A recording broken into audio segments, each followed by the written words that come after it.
Buon pomeriggio amiche e ben ritrovate sul mio canale. Lo so, non sto pubblicando granché, però oggi volevo condividere con voi pezzetti di video.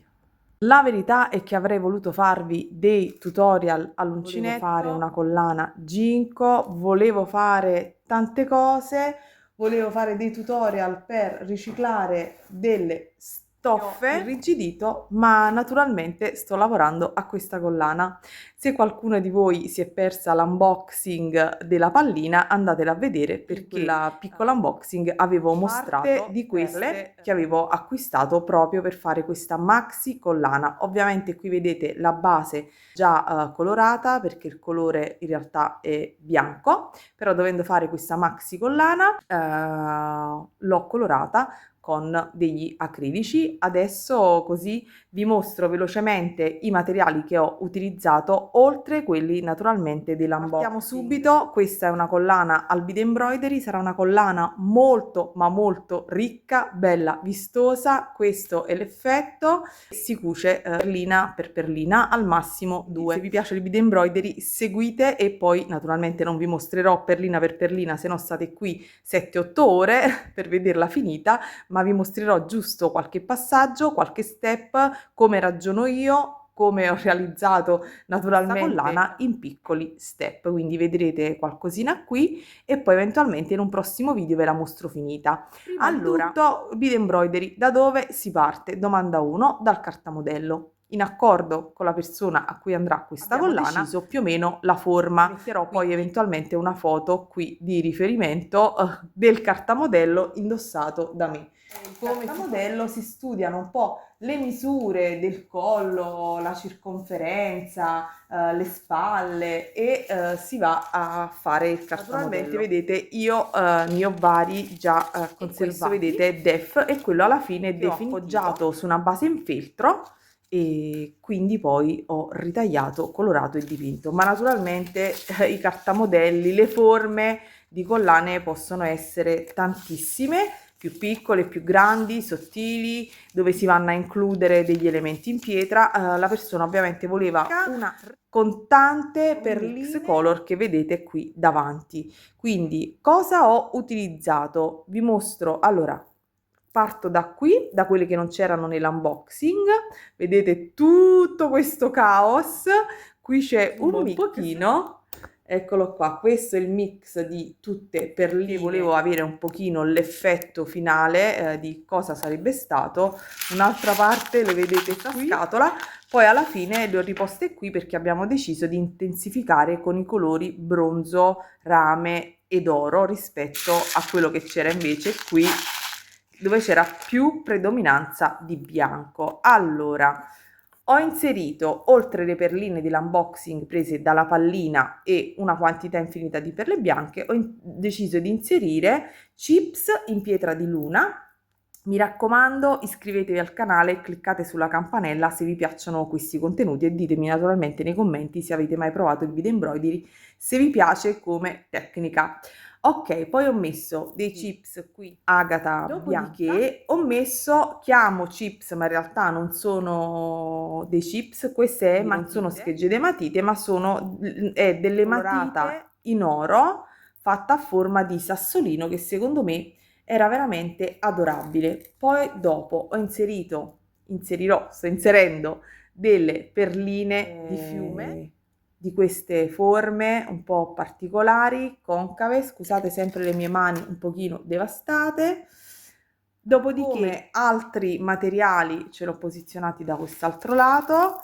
Ho inserito questi fili, vedete sempre di perle con questa forma un pochino irregolare a goccia nella colorazione bronzo. Poi sto inserendo un mix di tante perline. Le misure variano, qualche 11,080, e poi ci sta tutta un'alternanza di perline da millimetri fino a 6 mm, perché ho pensato che oltre il 6 l'effetto non mi piace. Ovviamente qui ne vedete qualcuna cucita singolarmente perché sono partita dal bordo, poi un po' mi sono avvilita per il tempo che ci voleva. Alla fine ho pensato di cucire dapprima gli elementi più grandi e poi di coprire tutti gli spazi con le perline. Io sono una persona abbastanza molta pazienza, però ho un range di pazienza, cioè ho tipo 2-3 ore d'autonomia, dopo 2-3 ore poi mi annoio, le cose le devo finire, quindi le voglio vedere. Al di là di tutto, vi metto quindi qualche step di qualche punto di cucitura semplice, non c'è una lavorazione, un disegno particolare, tecnica di bed embroidery, entrare e uscire le perline. Ho davanti a me sempre il mio amatissimo ago della Tulip, un filo da tessitura di perline e quindi adesso andrò a cucire.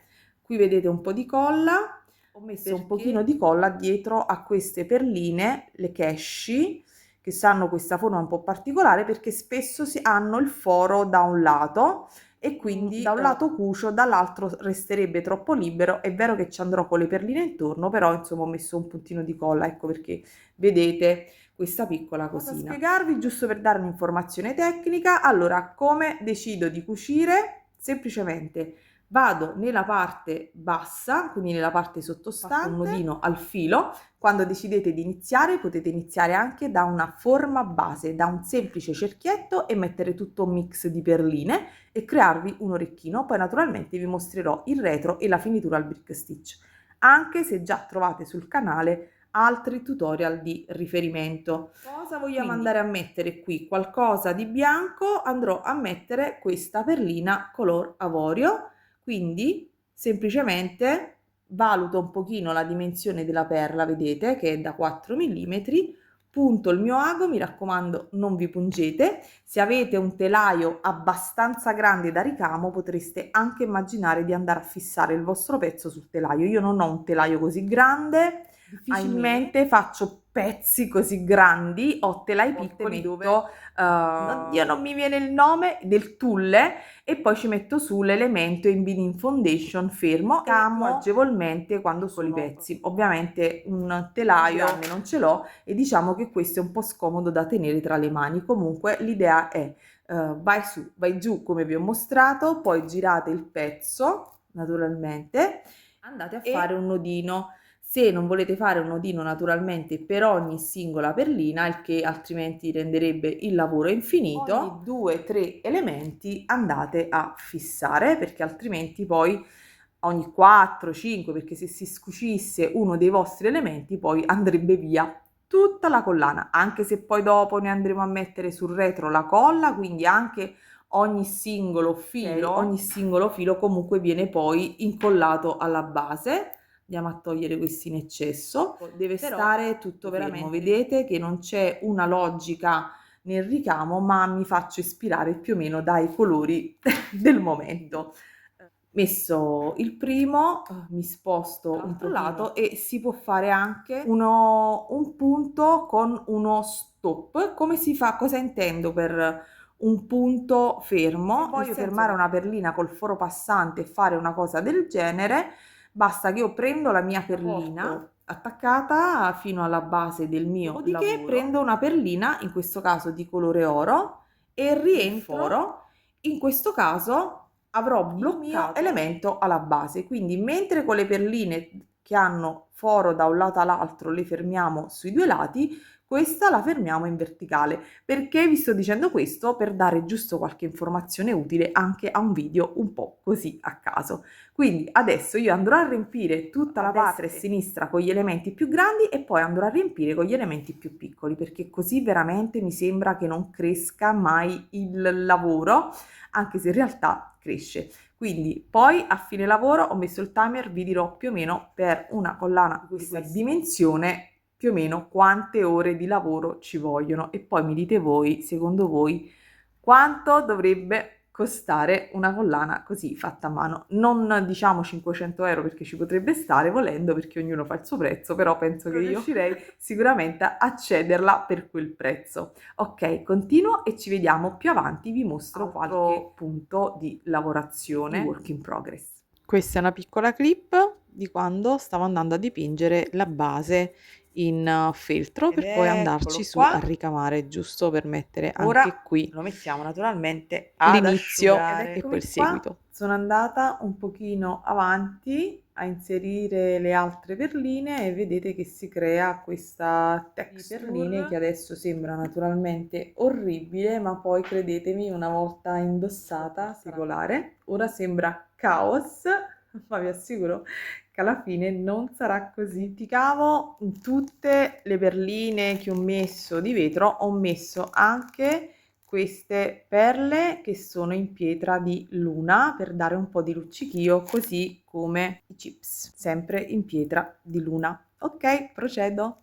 Allora, sono rimasta in questa zona in basso e adesso sto andando a mettere anche le perline, ok, di dimensione più piccina, alternando tutti quanti i colori. Poi dopo, più in avanti, vi mostrerò come inserire anche 2 rocaille, perché io sto chiamando queste perline, ci sono pietre, ci sono perle, sto dicendo perline, ma poi andrò ad utilizzare anche qualche perlina per i decori quando però il lavoro sarà più stretto, ok? Quindi i piccoli spazi poi a fare come dei piccoli ramoscelli, perché ovviamente le perline 11,0 in questo caso sono piccine e tra queste pietre più grandi non si vedrebbero, quindi ne inserisco un paio e vi mostrerò come stopparle, più o meno come vi ho mostrato qui. Il metodo non cambia, però lo facciamo con le perline e vediamo se mi piace come effetto. E dopo circa 3 ore sono a questo punto, forse non proprio 3 ore, qualcosina in meno. Ecco qui la nostra texture. Cosa intendo dire quando vi ho detto che si possono fare inserimenti anche di più perline, creando una sorta ramoscello, torretta. Ve lo mostro qui, in questo punto. Naturalmente ho sempre il nodo al mio filo, vedete, spunto qui e posso decidere di mettere una sequenza di perline partendo da una perlina più grande, ok, tipo 8,0, e poi si possono andare a mettere 2 perline, per esempio 11,0. Io le ho messe naturalmente in variazione di colore, ma potreste anche mettere per esempio una 8, una 11 e una 15. Io ve lo mostro giusto così perché può tornare utile. E poi cosa faccio? Lascio stare l'ultima perlina e rientro in quelle 2 alla base e vado ad incastrare. Vedete? In questo modo. È un po' come questo sistema, solo viene fatto con le perline e naturalmente più lungo, più perline inserite in questa lavorazione e più andrete a innalzarvi con la lavorazione. Molto poi dipende anche dalle come dire, dalla dimensione delle perline e dal tipo di lavoro che dovete fare.